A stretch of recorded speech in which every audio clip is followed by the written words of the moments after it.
વડોદરામાં કેન્દ્રીય બજેટ 2026-27 અંતર્ગત મહિલા સંવાદ કાર્યક્રમ સંપન્ન।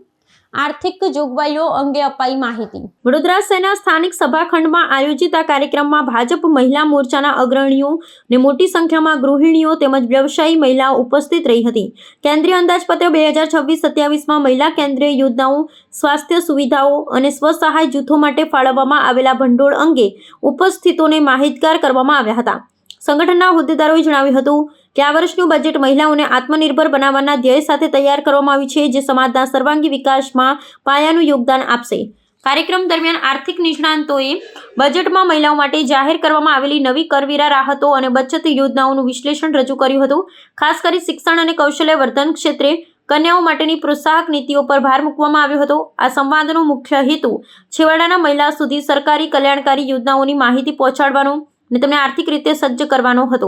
મહિલા મોરચાના કાર્યકરોએ બજેટની સકારાત્મક અસરો વિશે ગ્રામીણ અને શહેરી વિસ્તારમાં પ્રચાર કરવાની નેમ વ્યક્ત કરી હતી। સમાપન વેળાએ ઉપસ્થિત મહિલાઓએ સરકારની મહિલાલક્ષી નીતિઓ પ્રત્યે સંતોષ વ્યક્ત કર્યો હતો અને સંવાદના માધ્યમથી મળેલી માહિતીની અત્યંત ઉપયોગી ગણાવી હતી। આ કાર્યક્રમ દ્વારા રાજકીય સંગઠને મહિલા મતદારો સાથે સીધો સંપર્ક સાધી આગામી વિકાસ લક્ષ્યાંકોની રૂપરેખા સ્પષ્ટ કરી હતી। વહીવટીતંત્ર અને પક્ષના સમન્વયથી આ યોજનાઓનો મહત્તમ લાભ પાત્રતા ધરાવતી મહિલાઓ સુધી પહોંચે તે માટેની કાર્ય યોજના પણ આ બેઠકમાં ઘડવામાં આવી હતી।